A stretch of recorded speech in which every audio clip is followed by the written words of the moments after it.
Hello students, देखिए magnetic effect of current हमारा जो चैप्टर चल रहा था इम्पॉर्टेंट चैप्टर है। और इस चैप्टर में हमने सबसे पहले बायो सावर्ट्स लॉ के बारे में बात किया।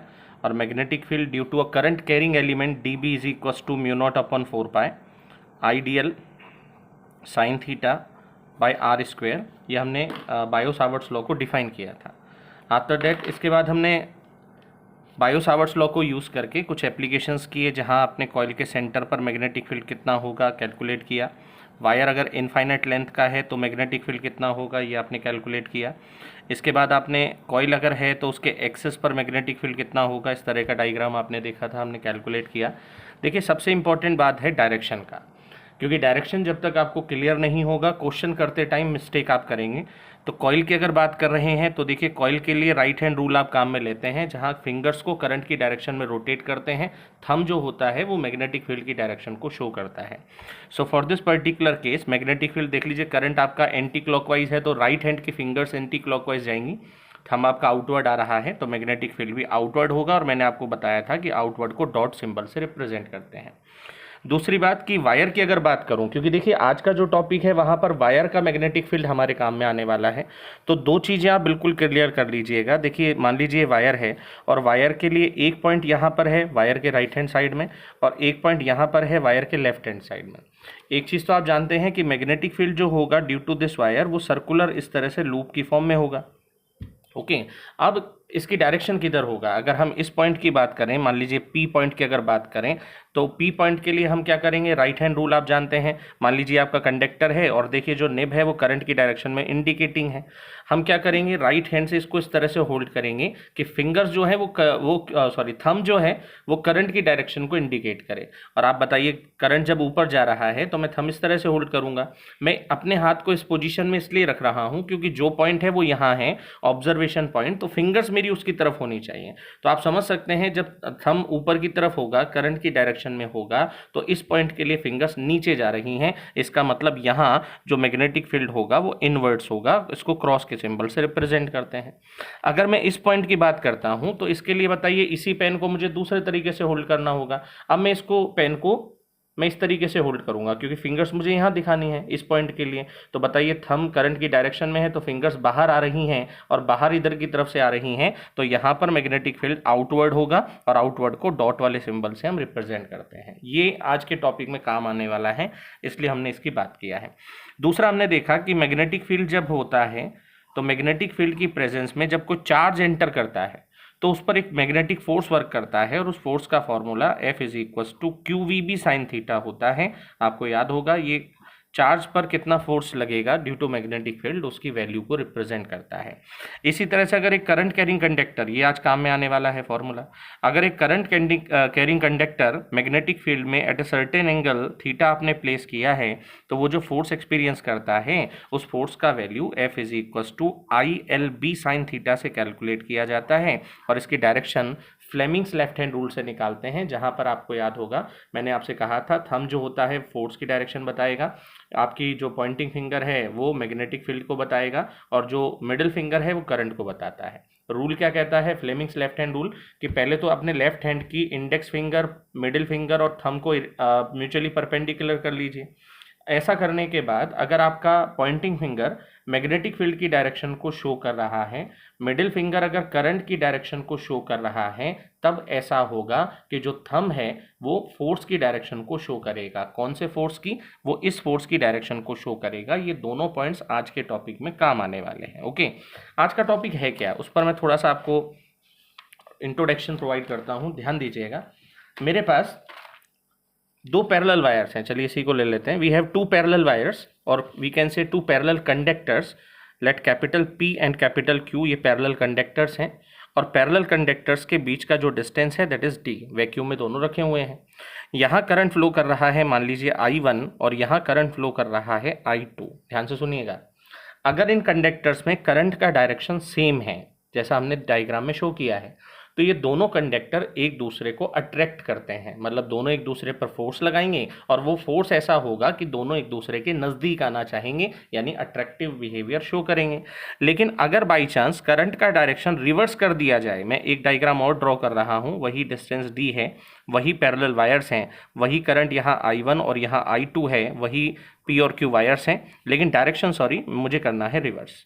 तो अगर करंट का डायरेक्शन रिवर्स होगा तो ये दोनों वायर्स एक दूसरे को रिपेल करने लगेंगे। क्यों? उसका रीजन हम यहाँ इस वीडियो में डिस्कस करेंगे। तो मेरा आज का टॉपिक ये है कि मुझे कैलकुलेट करना है कि टू पैरेलल वायर्स के बीच में करंट अगर फ्लो कर रहा है दोनों में तो कितना फोर्स वर्क करता है ऑन यूनिट लेंथ, मतलब फोर्स निकालूंगा और फिर लेंथ से डिवाइड कर दूंगा। तरीका क्या रहेगा, बहुत ध्यान से सुनिएगा, कंफ्यूजिंग टॉपिक है। मैं इसको दो पार्ट्स में ब्रेक कर लेता हूं। पार्ट वन में हम क्या करेंगे कि पहले हम मैग्नेटिक फील्ड निकालेंगे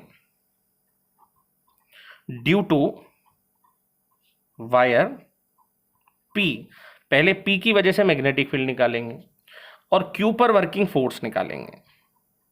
ध्यान से सुनिएगा, मैग्नेटिक फील्ड पहले किसकी वजह से? P की वजह से, और फोर्स किस पर? Q पर। फिर उल्टा करेंगे, फिर हम मैग्नेटिक फील्ड निकालेंगे Q की वजह से और फोर्स किस पे निकालेंगे? P पर। देखते हैं कैसे। तो पहले सबसे पहले बच्चे बताइए, P वायर जो आपका है, जो P कंडक्टर आपने दिखाया है, इसमें I1 करंट फ्लो कर रहा है और इस I1 करंट इनफाइनाइट लेंथ का है। अच्छा, वायर जो है दोनों के दोनों इनफाइनाइट लेंथ के हैं, लॉन्ग वायर्स हैं। तो मुझे एक बात बताइए, लॉन्ग वायर है, I करंट फ्लो कर रहा है, तो मैग्नेटिक फील्ड का जो फॉर्मूला होगा ड्यू टू वायर P कह रहे हैं, इज इक्वस टू, आपको फॉर्मूला याद होगा, वायर की वजह से मैग्नेटिक फील्ड का formula mu naught I upon 2πr होता है, where r is the perpendicular distance. मैं मान लेता हूं कि इस वायर की वजह से जो मैग्नेटिक फील्ड है वो BP है, तो यहां मैंने BP लिया और मैग्नेटिक फील्ड का फॉर्मूला होगा म्यू नॉट, करंट कितना है यहाँ I1 और अपॉन होगा 2πd। मैंने d क्यों लिया? क्योंकि मैग्नेटिक फील्ड इसका प्रोड्यूस होगा, लेकिन वर्क किस पे करेगा? Q वायर पर। एक्चुअली मुझे करना क्या है, मुझे Q वायर पर एक एलिमेंट इमेजिन करना है। अब जरा सोचिए, अगर Q वायर पर एक एलिमेंट DL इमेजिन किया जाए तो इस DL एलिमेंट में करंट फ्लो कर रहा है और इस DL एलिमेंट वाली लोकेशन पर मैग्नेटिक फील्ड काम कर रहा है। कौन से वायर की वजह से? वायर P की वजह से। P वायर में I1 करंट है, तो इस करंट की वजह से D डिस्टेंस पर सिचुएटेड इस एलिमेंट पर कुछ मैग्नेटिक फील्ड वर्क करेगा, उसकी वैल्यू मैंने निकाला है। Due to this wire P, due to current flow I1, D distance पर जो मैग्नेटिक फील्ड होगा that will be mu naught I1 upon 2πd। ये मैग्नेटिक फील्ड प्रोड्यूस किसने किया है? P वायर ने, लेकिन वर्क किस पे करेगा? Q वायर के एलिमेंट पर। अब इसकी डायरेक्शन देख लेते हैं। आप बताइए, करंट ऊपर जा रहा है, आप जानते हैं राइट हैंड से मुझे ऐसे होल्ड करना होगा, फिंगर जा रही हैं अंदर, तो इसका मतलब एलिमेंट पर मैग्नेटिक फील्ड ये वाला जो होगा वो अंदर, प्लेन के अंदर होगा। और इस अंदर वाली सिचुएशन को Z एक्सिस के अलोंग दिखाने के लिए मैं इस तरह से शो कर देता हूं। ये मैग्नेटिक फील्ड है जो P वायर ने प्रोड्यूस किया है, लेकिन वर्क कौन से वायर पे करेगा? Q वायर पर।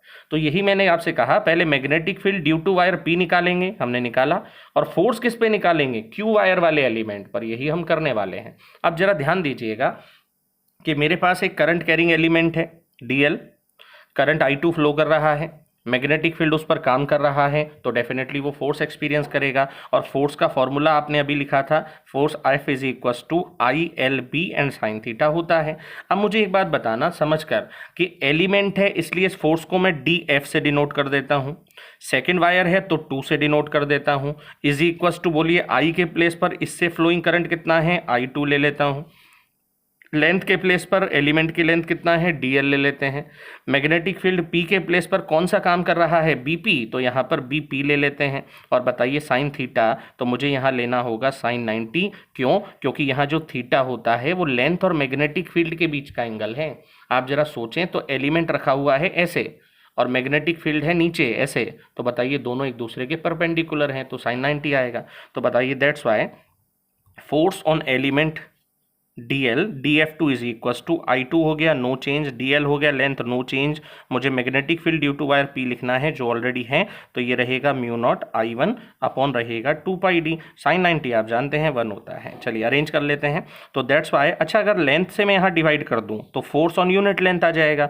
तो बताइए DF2 अपॉन DL, ये क्या है? ये फोर्स ऑन यूनिट लेंथ है, यही हमें कैलकुलेट करना था। तो DF2 upon DL is equals to, देखिए म्यू नॉट बनेगा यहाँ से, I1 बनेगा, ये रहा, I2 रहेगा, यहाँ से आया, और अपॉन बनेगा 2 pi D. This is the value of magnetic force working on unit length of wire. कौन से वायर पे काम कर रहा है? Q. Unit length of wire Q. अब इसकी direction Fleming's left hand rule से निकालेंगे, इसको समझ लीजिएगा। फ्लेमिंग्स लेफ्ट हैंड रूल आपसे ये कहता है कि सबसे पहले तीनों फिंगर्स को मैंने म्यूचुअली परपेंडिकुलर किया। अब बताइए मैग्नेटिक फील्ड यहाँ किधर है? नीचे की तरफ, क्योंकि आपने कहा था राइट हैंड रूल से देखिए मैग्नेटिक फील्ड नीचे होगा, तो मैग्नेटिक फील्ड की डायरेक्शन में इस फिंगर को करना है, तो ये नीचे गया, ये नीचे हुआ। ये किसकी डायरेक्शन में होना चाहिए? करंट। करंट बोलिए यहाँ पर ऊपर जा रहा है, तो मैं इस फिंगर को ऐसे रोटेट कर दूंगा। आप देख लीजिए मैग्नेटिक फील्ड है नीचे, करंट जा रहा है ऊपर, ये करंट की डायरेक्शन में हो गया है। बोलिए फोर्स इधर लगेगा, और फोर्स इधर लगने का मतलब है कि इस एलिमेंट पर फोर्स जब इधर लगेगा तो मुझे ऐसा महसूस होगा कि ये जो वायर P है, ये कौन सा फोर्स है? DF2 है। मुझे ऐसा लगेगा कि ये जो वायर P है ये Q वायर को अपनी तरफ क्या कर रहा है? अट्रैक्ट कर रहा है। सिमिलरली पहला स्टेप हो गया, मैंने आपसे कहा था पहले टर्म में हम क्या कर रहे हैं पार्ट 1 में, पहले हम निकाल रहे हैं magnetic field due to wire P, और फोर्स किस पे निकाल रहे हैं? Q पर। इसका अगर सेकंड पार्ट देखा जाए तो मैं चलिए इसके नीचे ही कर रहा हूं, ध्यान से सुनिएगा। पार्ट 2 में हम क्या करने वाले हैं? पार्ट सेकंड है। अब की बार हम मैग्नेटिक फील्ड किसकी वजह से निकालेंगे? मैग्नेटिक फील्ड होगा due to wire capital Q। अब की बार मैग्नेटिक फील्ड इसकी वजह से, क्योंकि ये भी तो करंट फ्लो कर रहा है, तो इसकी वजह से भी यहाँ कुछ मैग्नेटिक फील्ड होगा। और अगर यहाँ कोई एलिमेंट मान लिया जाए, जैसे आपने Q पे माना था, तो इस एलिमेंट पर मान लीजिए इसका लेंथ DL है, इस पर भी मैग्नेटिक फील्ड वर्क करेगा, लेकिन वो मैग्नेटिक फील्ड किसकी वजह से होगा? इस वायर या Q वायर की वजह से होगा। और Q वायर जिसमें करंट फ्लो कर रहा है I2, D डिस्टेंस पर ही है एलिमेंट, तो मैग्नेटिक फील्ड का फॉर्मूला अकॉर्डिंग टू दिस आपके पास मैग्नेटिक फील्ड का फॉर्मूला होगा BQ, क्योंकि Q वायर की वजह से है, इज इक्वल टू म्यू2 रहेगा, I1 के प्लेस पर I2 होगा, और अपॉन बोलिए 2 पाई डी रहेगा। अच्छा डायरेक्शन किधर होगा? आप जरा ध्यान दीजिएगा, करंट जा रहा है ऊपर, लेकिन पॉइंट है इस साइड में, तो बताइए क्या मुझे इसको इस तरह से होल्ड नहीं करना होगा? आप देख लीजिए थंब करंट की डायरेक्शन में है, फिंगर्स बाहर आ रही हैं, और अगर इनवर्ड को आपने ऐसे दिखाया है तो बताइए आउटवर्ड को क्या आपके जस्ट अपोजिट? अरे जेड एक्सिस बना रहा हूं बेटा, तो ये मैग्नेटिक फील्ड होगा कौन सा? जो Q वायर ने दिखाया है, और डायरेक्शन होगा वर्टिकली अपवर्ड, मतलब ये ऐसे बाहर काम कर रहा है, ये वाला नीचे की तरफ काम कर रहा था। तो अब मुझे एक बात बताइए, मैग्नेटिक फील्ड आ गया, अब मैग्नेटिक फील्ड में ये एलिमेंट रखा हुआ है तो फोर्स एक्सपीरियंस करेगा, इस एलिमेंट में करंट जा रहा है, मैग्नेटिक फील्ड काम कर रहा है, तो ये मैग्नेटिक फोर्स एक्सपीरियंस करेगा। और इसी फॉर्मूले से वैल्यू जरा मैं यही लिखता हूं, ध्यान दीजिएगा। तो फोर्स एलिमेंट पर है तो मैं इसको लिखूंगा DF1, क्योंकि पहले वायर पर है, इज इक्वल टू करंट कितना है? I1, लेंथ कितना है? DL, मैग्नेटिक फील्ड कौन सा काम कर रहा है? BQ, और बोलिए फिर से आपके पास होगा sin 90। समझ गए होंगे। अगर मुझे यूनिट लेंथ पर चाहिए, चलिए एक स्टेप और ले चलते हैं, DF1 अगर मुझे चाहिए तो इज इक्वल टू I1 रहेगा, DL रहेगा, BQ की वैल्यू यहाँ है मेरे पास, तो BQ का वैल्यू हम फिर से पुट कर देते हैं, तो ये म्यू नॉट होगा, I2 होगा, अपॉन 2 पाई डी रहेगा, और sin 91 होता है। यूनिट लेंथ पर चाहिए, आप जानते हैं यहाँ भी हमने लेंथ से डिवाइड किया था, तो बोलिए फर्स्ट वायर का यूनिट लेंथ पर जो फोर्स बनेगा, आप देखें म्यू नॉट फिर से आ गया, I1 यहाँ से आ गया, I2 यहाँ से आ गया, और अपॉन आएगा 2 पाई डी। अगर आप ध्यान से देखें तो दोनों रिजल्ट सेम आए हैं, यहाँ पर भी दूसरे वायर की यूनिट लेंथ पर force mu naught I1 I2 upon 2 pi D ही था, और फर्स्ट वायर की भी यूनिट लेंथ पर force mu naught I1 I2 upon 2 pi D ही है, यानी दोनों वायर्स एक दूसरे के यूनिट लेंथ पर सेम फोर्स अप्लाई करते हैं। अब इसकी डायरेक्शन किधर होगी? डायरेक्शन की अगर बात करूं तो ध्यान से सुनिएगा, फ्लेमिंग्स लेफ्ट हैंड रूल फिर से अप्लाई करना है। इस बार ध्यान दीजिएगा, पिछली बार मैग्नेटिक फील्ड था अंदर की तरफ, मैं एक बार फिर बता देता हूं, मैग्नेटिक फील्ड अंदर था, करंट आपका ऊपर जा रहा था, फोर्स इधर लगा। लेकिन इस बार देखिए मैग्नेटिक फील्ड ऊपर है, आपकी तरफ है, हमारी तरफ मैग्नेटिक फील्ड है, तो ये फिंगर मैग्नेटिक फील्ड वाला आपकी बार ऊपर रहेगा। करंट की डायरेक्शन में आप जानते हैं इसको मुझे ऐसा रखना होगा, करंट की डायरेक्शन में आप बताइए, करंट अगर मैं यहाँ पर लेफ्ट हैंड की जगह मैं राइट हैंड रूल यूज़ कर लेता हूँ, क्योंकि यहाँ वीडियो में उसको शो करना थोड़ा दिक्कत हो रहा है। आपको याद है एक राइट हैंड स्लैप रूल भी था, और वहाँ पर हमने ये कहा था कि अगर फिंगर्स मैग्नेटिक फील्ड की डायरेक्शन को शो करती हैं, थंब करंट की डायरेक्शन को शो करता है, तो जो परपेंडिकुलर ड्रॉ करेंगे आप यहाँ, वो फोर्स की डायरेक्शन बताता है। ये एक अल्टरनेटिव रूल था, यहाँ पर मैं इसको अप्लाई करके बता देता हूँ। देखिए मैग्नेटिक फील्ड है नीचे, तो बताइए फिंगर्स जो हैं वो नीचे की तरफ ऐसे चली गई, थंब करंट की डायरेक्शन में, बताइए करंट ऊपर जा रहा था, इस वायर में ऊपर जा रहा है, तो देख लीजिए फिंगर्स हैं नीचे, थंब जा रहा है ऊपर, बताइए ये जो कैप लग रहा है ये इधर की तरफ है, तो ये फोर्स की डायरेक्शन को शो कर रहा था। यही काम अगर हम इस वायर के लिए करेंगे, इस वायर के लिए, तो मैग्नेटिक फील्ड ऊपर की तरफ है, और मैग्नेटिक फील्ड जब ऊपर होगा तो बताइए मुझे ऐसे रखना होगा। अगर मैं अपना हाथ ऐसे रखूंगा, फिंगर्स ऊपर आ रही हैं, देख लीजिए थंब आपका करंट की डायरेक्शन में है, क्योंकि यहाँ करंट इधर था तो ये करंट की डायरेक्शन में इधर थंब है। आप बताइए परपेंडिकुलर इस डायरेक्शन में है, और अगर परपेंडिकुलर इस डायरेक्शन में होगा तो इसका मतलब ये हुआ कि इस एलिमेंट पर जो फोर्स लगेगा वो इस डायरेक्शन के अलोंग होगा। ओके, तो ये डायरेक्शन होगा फोर्स का, और इस फोर्स को हमने dF1 से डिनोट किया है। तो इसका मतलब दोनों वायर्स पर फोर्स एक दूसरे की तरफ लग रहा है, यानी दोनों एक दूसरे को अट्रैक्ट कर रहे हैं। कब? जब करंट का डायरेक्शन है सेम। तो आपको ये समझना है कि अगर करंट का डायरेक्शन सेम है तो both the wires will attract each other. अगर रिवर्स है तो क्या होगा? यहाँ पर देखिएगा डायरेक्शन, मैं एलिमेंट यहाँ शो कर देता हूँ, ये एलिमेंट है। बताइए due to this current flow, ऊपर करंट जा रहा है, मैग्नेटिक फील्ड नीचे होगा, और नीचे को आपने इस तरह से दिखाया है। ये मैग्नेटिक फील्ड कौन सा होगा? BP। आप जरा बताइए, फ्लेमिंग्स रूल लगा रहा हूँ, मैग्नेटिक फील्ड नीचे है, ध्यान दीजिएगा, तो ये फिंगर देखो नीचे जाएगा, ये करंट का डायरेक्शन में, तो ये करंट की डायरेक्शन में है, करंट जा रहा है नीचे यहाँ इस डायरेक्शन में। तो बताइए इस बार मैं इस फिंगर को ऐसे घुमाऊंगा, और जब ये फिंगर ऐसे घूमेगा करंट की डायरेक्शन में, तो थंब इधर की तरफ है, यानी इस पर जो फोर्स लगेगा वो इस डायरेक्शन में लगेगा। तो सेकेंड वायर का फोर्स इधर, यानी पहला वायर इस पर फोर्स इधर की तरफ अप्लाई कर रहा है, यानी ये वायर इस वायर को रिपेल कर रहा है। पिछली बार ये अट्रैक्ट कर रहा था, क्योंकि करंट का डायरेक्शन उलट गया है तो फोर्स का डायरेक्शन भी उलट जाएगा।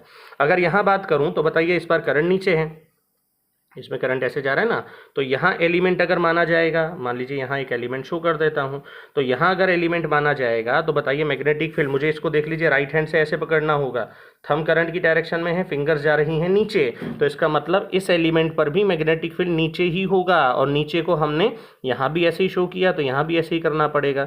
ये कौन सा मैग्नेटिक फील्ड है? जो क्यू वायर ने प्रोड्यूस किया है। अब बताइए लॉरेंज फोर्स का डायरेक्शन, देखिए मैग्नेटिक फील्ड की डायरेक्शन में ये फिंगर नीचे, ये करंट की डायरेक्शन में, करंट ऊपर जा रहा है, तो बोलिए फिंगर ऐसे घुमाना होगा, बोलिए फोर्स इधर लगेगा, और फोर्स इधर लगेगा तो इसका मतलब ये वायर इस वायर को रिपेल करेगा। तो आप देख लीजिए जब करंट का डायरेक्शन दोनों में रिवर्स है तो both the wires will repel each other, और जब करंट का डायरेक्शन सेम होता है तो both the wires will attract each other. Okay, देखिए एग्जाम में ये तो समझाने के लिए मैंने आपको बता दिया है, लेकिन एग्जाम हॉल में जब आप बैठते हैं तो आप जानते हैं ये फ्लेमिंग्स रूल, और ये आपको अप्लाई करके अगर आप भूल जाते हैं तो बात अलग है, बाकी आपकी डायग्राम आपको याद करके जाना है। याद करके कैसे? आपको ये रिपेल और अट्रैक्शन की बात नहीं करेगा, वो तो आपसे कहेगा calculate the force between two parallel wires, current carrying parallel wires, तो आपको केवल या तो ये या ये डायग्राम बना के उसको सॉल्व कर देना है। अब याद करने का मतलब क्या है कि मैं एक डायग्राम याद कर लेता हूँ कि मुझे ये पता है कि जब करंट का डायरेक्शन सेम होता है, अभी हमने कहा कि जब करंट का डायरेक्शन सेम होता है तो मैं ये जानता हूँ कि अट्रैक्ट करेंगे, तो इसका मतलब अट्रैक्ट करेंगे, तो मुझे पता है कि अट्रैक्ट अगर करना है तो इसका मतलब इस एलिमेंट पर फोर्स इधर लगेगा, इसको हमने dF1 कहा है क्योंकि पहला वायर है, इस पर फोर्स इधर लगेगा, इसको हमने dF2 कहा है क्योंकि दूसरा वायर है, अट्रैक्ट कर रहे हैं। यहाँ मैग्नेटिक फील्ड होगा अंदर और यहाँ मैग्नेटिक फील्ड होगा बाहर, बस डायग्राम हो गया पूरा। इस मैग्नेटिक फील्ड को BP से डिनोट करेंगे और इसको BQ से डिनोट करेंगे। आपको जल्दी से डायग्राम बना करके नेक्स्ट क्वेश्चन पे आगे जाना है, तो इसको याद करके अपन जाएंगे। मैंने आपको एक्सप्लेन कर दिया है कि हुआ कैसे, लेकिन मैं फिर कह रहा हूँ आप एग्जाम में अगर ये करने बैठ जाएंगे तो टाइम वेस्ट के अलावा और कुछ नहीं होने वाला है, और एग्जाम ड्यूटी पे जो टीचर है वो भी कंफ्यूज हो जाएगा, क्योंकि आप जानते हैं साइंस का पेपर है तो साइंस वाला टीचर तो आपके एग्जाम ड्यूटी में नहीं रहेगा, वो और कंफ्यूज हो जाएगा कि पता नहीं बच्चे को क्या हो गया, ये क्या करने लगा है। तो उसको टेंशन ना हो प्लस आपका टाइम वेस्ट ना हो, इसके लिए ज़रूरी है कि आप डायग्राम को याद करके जाएंगे। और याद करने में कुछ नहीं है, मुझे पता है, देखिए सिंपल सा लॉजिक है बेटा, मुझे पता है कि जब करंट का डायरेक्शन सेम है, देखिए सेम दिखाया, करंट I1 I2 दिखाया, तो मैं जानता हूँ कि दोनों एक दूसरे को अट्रैक्ट करेंगे, तो इस पर फोर्स इधर, इस पर फोर्स इधर लगेगा। इसको मैंने कहा dF1, इसको मैंने कहा dF2, बस मैग्नेटिक फील्ड, यहाँ मैग्नेटिक फील्ड होगा अंदर B1 या BQ जो भी आप दिखा रहे हो, और यहाँ पर होगा बाहर, बस हो गया डायग्राम कंप्लीट। टेंशन कहाँ है? ओके, तो चलिए फिर एक बार देख लेते हैं, तरीका दोबारा देख लीजिए। पहले magnetic field due to wire P निकालेंगे और Q वायर पर फोर्स निकालेंगे, फिर उल्टा कर देंगे। अब magnetic field due to wire Q निकालेंगे और फोर्स ऑन वायर P निकालेंगे। ओके, तो फिर देख लेते हैं आपने किस तरह से इसको सॉल्व किया है। टॉपिक हमारा क्या है? इंपॉर्टेंट टॉपिक है, सबसे ज़्यादा बार आपसे एग्जाम में ये पूछा गया है, एज पर बेस्ड क्वेश्चंस आए हैं। टॉपिक क्या है? Force between two parallel current carrying conductors. Conductors या wire both are the same things. Let two parallel wires having current I1 and I2 respectively are at a distance d in vacuum. Vacuum लिया है इसीलिए mu naught ले पा रहे हैं. Logic ये है, when the direction of current in both the wires is same then they will attract each other. अगर करंट का डायरेक्शन सेम है तो देख लीजिए दोनों एक दूसरे को अट्रैक्ट कर रहे हैं.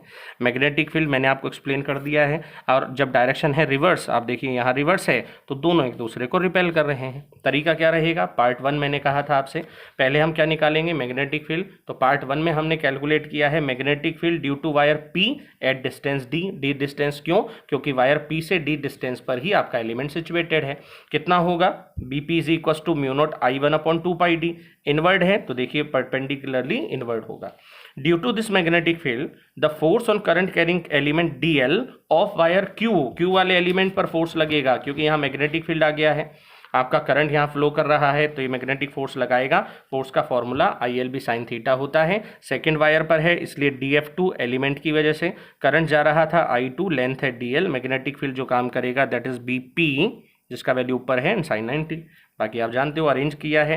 फोर्स ऑन यूनिट लेंथ निकालना है तो DL से डिवाइड कर दिया है. तो ये फोर्स ऑन यूनिट लेंथ का वेरी वेरी इंपॉर्टेंट फॉर्मूला है जो आगे कैलकुलेशन में भी कहीं आपको काम आएगा. Okay, by Fleming's left hand rule आपने देख लिया कि इसकी जो डायरेक्शन होगा this force will be towards wire P. तो यहाँ जो फोर्स लग रहा है इसकी बात कर रहा हूँ वो टूवर्ड्स वायर P लगेगा. देखिए P वायर की तरफ इंडिकेटिंग होगा. ओके, तो ये पहला पार्ट मैंने सॉल्व किया जहाँ मैग्नेटिक फील्ड P की वजह से निकाला और फोर्स Q पर निकाला है. सेकेंड पार्ट में हमें क्या करना है?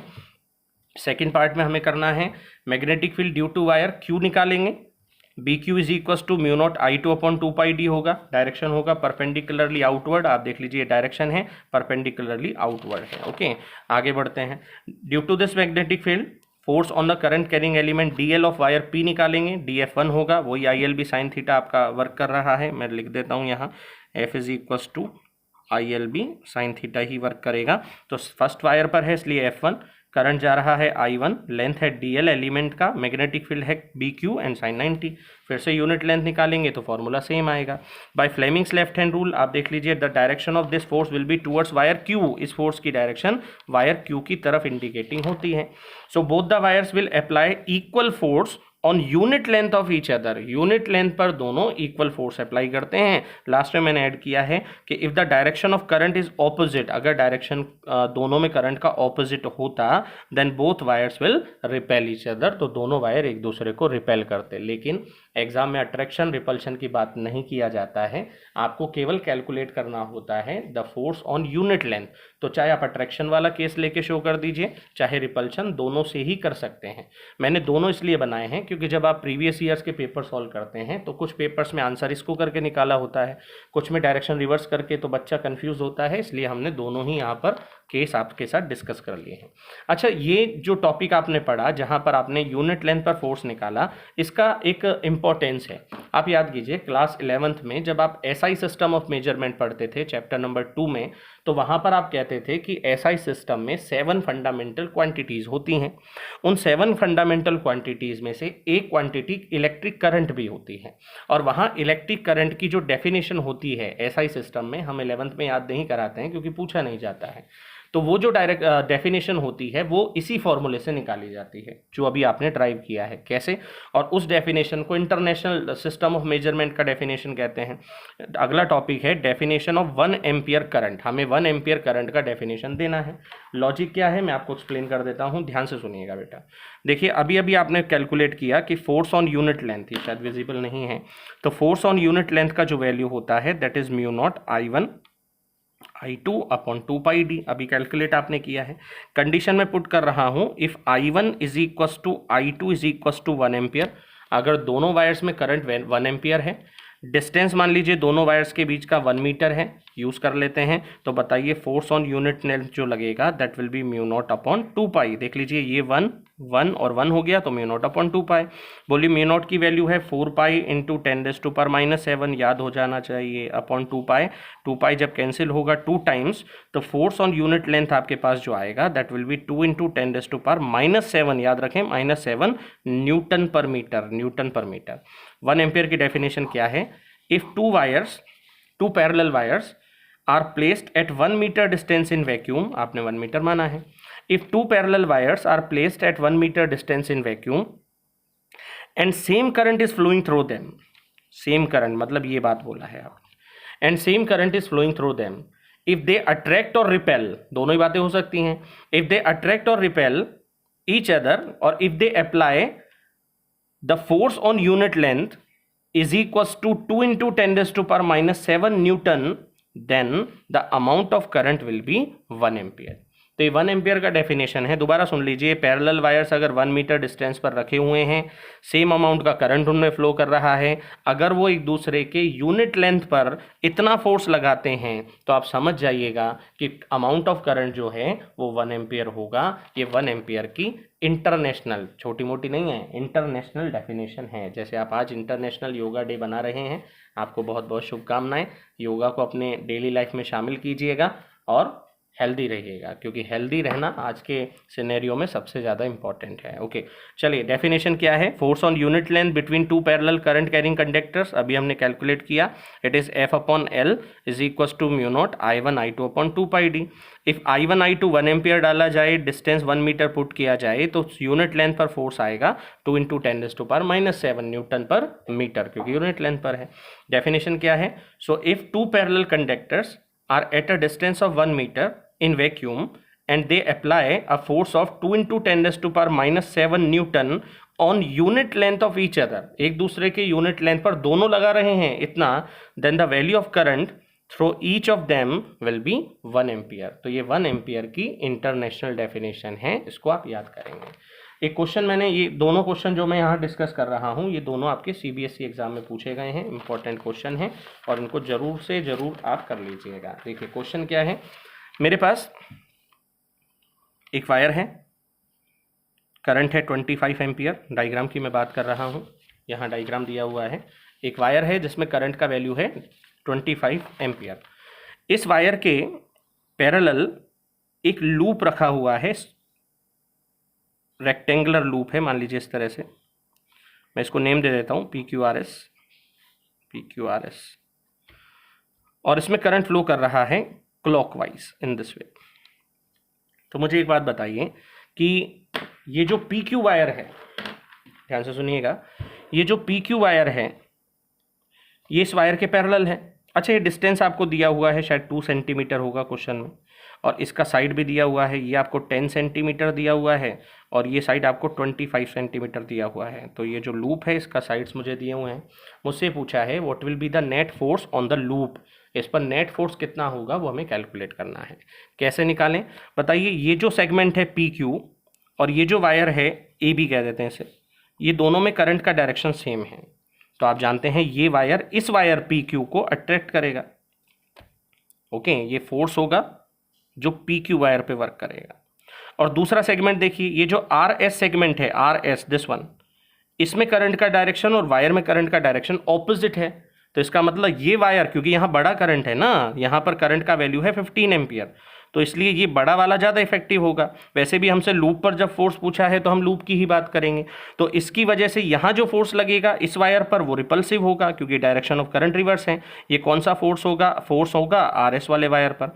आप बताइए नेट फोर्स के लिए, क्योंकि डायरेक्शन जब ऑपोजिट है तो नेट फोर्स के लिए आप इनका डिफरेंस ले लेंगे।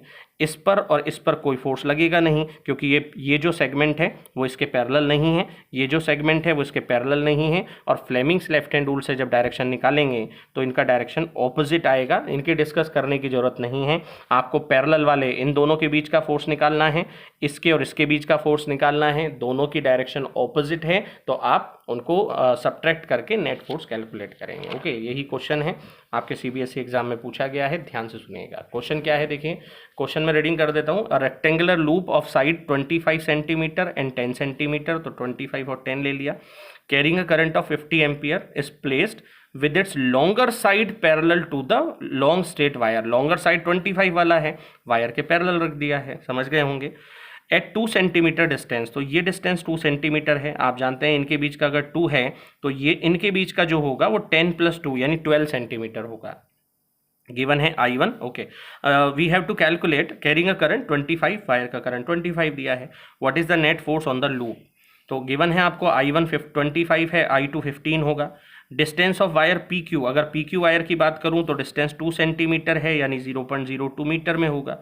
फोर्स ऑन L लेंथ, अच्छा एक बात और, हमने जो फॉर्मूला निकाला है वो यूनिट लेंथ के लिए है, ध्यान दीजिए, ये जो फोर्स का फॉर्मूला है वो यूनिट लेंथ के लिए है। अगर मुझे फोर्स निकालना है तो इस लेंथ से आप यहाँ मल्टीप्लाई कर देंगे, तो आपके पास फॉर्मूला, अगर फोर्स पूछा होगा तो आपके पास फॉर्मूला μ0I1I2 अपॉन 2πd होगा और मल्टीप्लाई में L आ जाएगा। ऐसा ही यहाँ करने वाले हैं। तो आप बताइए PQ वायर का जो लेंथ है वो 0.25 मीटर है, मैंने मीटर में कन्वर्ट कर लिया है 25 सेंटीमीटर को। तो इसके लिए फोर्स अगर निकालना है तो देखिए फॉर्मूले में L से मल्टीप्लाई किया है, L यहाँ क्रॉस चला गया, समझ गए होंगे। Force on L length between two parallel wires on PQ wire पर जो फोर्स लगेगा μ0I1I2 upon 2πd1, d1 distance 2 centimetre है और लेंथ 25 सेंटीमीटर, मीटर में कन्वर्ट कर लेंगे, डिस्टेंस d1 लिया है। अच्छा, डिस्टेंस ऑफ वायर RS, इस RS वायर की अगर बात करूं तो बोलिए डिस्टेंस 2 सेंटीमीटर तो ये है, 10 सेंटीमीटर ये है, तो टोटल हो गया 12 सेंटीमीटर, तो यहाँ मीटर में कन्वर्ट हुआ। फोर्स कितना लगेगा RS पर, वही फॉर्मूला है μ0I1I2 अपॉन 2π, बस डिस्टेंस d1 की जगह पर d2 हो जाएगा क्योंकि 2 की जगह 12 हो गया है, इनटू लेंथ तो वही रहेगा। Both the forces are opposite, तो आप जानते हैं F1 माइनस F2 करेंगे, कॉमन ले लेंगे चीज़ें, 1/d1 minus 1/d2, pure calculative है, वैल्यू पुट करेंगे। डिस्टेंसेज हो गए 2 सेंटीमीटर, 12 सेंटीमीटर, लेंथ हो गया 0.25, आपके पास कैलकुलेट करके आंसर आ जाएगा फोर्स का। और टूवर्ड्स वायर AB, क्योंकि आप जानते हैं जिसका डिस्टेंस कम है उस पर ज़्यादा लगेगा, तो इस पर ज़्यादा होगा तो नेट फोर्स आपका वायर की तरफ लगेगा। ओके, समझ गए होंगे, इसको आप कर लीजिएगा। एक क्वेश्चन मैंने सॉल्व नहीं किया है, इसको आप सॉल्व करेंगे, ये भी आपसे CBSE एग्जाम में पूछा गया है। लेवल देख लीजिए किस तरह से आपके क्वेश्चंस पूछे जाते हैं। यहाँ क्वेश्चन क्या है कि प्लेन सरफेस में जैसे टेबल पर एक वायर रखा हुआ है, ऐसे ये वायर रखा हुआ है, ध्यान से सुनिएगा। इस वायर में करंट फ्लो कर रहा है, मान लीजिए इसी डायरेक्शन में करंट फ्लो कर रहा है। अब एक वायर, ये करंट का डायरेक्शन है, ओके, निब जो है वो करंट का डायरेक्शन है। अब दूसरा जो वायर है वो इसके ऊपर रखा हुआ है ऐसे, और इसमें डायरेक्शन है करंट का ऑपोजिट। तो जब दोनों में करंट का डायरेक्शन ऑपोजिट है तो बताइए इस वायर पर जो फोर्स लगेगा वो किधर लगेगा, अट्रैक्टिव तो होगा नहीं, रिपल्सिव होगा, यानी कि इस पर फोर्स ऊपर की तरफ लगेगा। और जब फोर्स ऊपर की तरफ लगेगा, मैग्नेटिक फोर्स जो इस वायर ने लगाया है, तो बताइए मैं इसको प्लेन में रख के शो कर देता हूँ। मान लीजिए ये वायर नीचे है, ये वायर आपका ऊपर है, अगर दोनों में करंट का डायरेक्शन है रिवर्स, इसमें करंट इधर है इसमें इधर है, तो बोलिए इस पर फोर्स रिपल्सिव होगा जो इसको उधर ले जाएगा। अब इस पेन का कुछ वेट होगा जो नीचे लगेगा mg, अगर ये फोर्स इसकी वजह से मैग्नेटिक फोर्स इस पर ऊपर लग रहा है तो एक पॉसिबिलिटी बनता है कि वो उसके वेट mg को बैलेंस करेगा। बस यही लॉजिक आपको इस क्वेश्चन में अप्लाई करना है। ओके, एक वायर आपके पास है, a wire AB is carrying a study current 12 ampere and it is lying on a table, table पे लाई कर रहा है। Another wire CD carrying current 5 ampere, तो देखिए I1 आपके पास आ गया 12, I2 आपके पास आ गया 5, डायरेक्टली अबव जस्ट ऊपर रखा हुआ है, at a height of 1 mm, तो आपको बीच का डिस्टेंस 1 mm दिया हुआ है, मीटर में आप कन्वर्ट कर लेंगे 10⁻³ से मल्टीप्लाई करके। Find the mass of unit length, अच्छा मास ऑफ यूनिट लेंथ पूछा है, ध्यान दीजिएगा, mass of unit length of wire CD so that it remains suspended in the position when left free, कि वो सस्पेंडेड रहे, इसके लिए मास पर यूनिट लेंथ निकालना है। तो मुझे बताइए फोर्स अपॉन यूनिट लेंथ अगर आप जानते हैं तो इसका वैल्यू होता है μ0 I1I2 अपॉन 2πd, सब वैल्यूज़ हैं मेरे पास। I1 है 12, I2 है 5, डिस्टेंस है शायद 1 mm। ओके, आपको फोर्स चाहिए तो लेंथ से हम मल्टीप्लाई करेंगे, तो बोलिए μ0 होगा, I1I2 होगा अपॉन 2πd होगा, इनटू L आ जाएगा। अच्छा, यही फोर्स जो है वो mg को बैलेंस करेगा, तो mg आपको इक्वलेट कर देना है इसके, और आपको मास पर यूनिट लेंथ चाहिए ना, तो ये लेंथ जो है इससे m को डिवाइड कर देना, मतलब आपका आंसर m/L होगा। जी आपसे कहा है कि 10 ले लीजिए, तो m/L जो होगा मास पर यूनिट लेंथ, ये आपका आंसर होगा। सारी चीज़ें आपके पास हैं, आप इजीली कैलकुलेट करके, और आंसर आपको दिया गया है। आपसे ये भी पूछा था कि CD में करंट का डायरेक्शन क्या होना चाहिए, आप समझ सकते हैं कि डायरेक्शन ऑपोजिट होगा तभी ये रिपेल करेगा, तो ऑपोजिट डायरेक्शन है, और मास पर यूनिट लेंथ कितना है वो आपको कैलकुलेट करना है। ओके, तो एक इम्पॉर्टेंट टॉपिक हमने इस वीडियो में डिस्कस किया है, एक इम्पॉर्टेंट डे आज आपने सेलिब्रेट किया है, ठीक है। तो दोनों चीज़ों को, मतलब योगा को और स्टडीज़ को, दोनों को साथ लेके चलना है, और फिज़िकली और मेंटली दोनों तरह से आपको हेल्दी रहना है। चलिए, अपना ध्यान रखिए, सुरक्षित रहिए, घर पे रहिए और पढ़ाई करते रहिए। Thank you so much.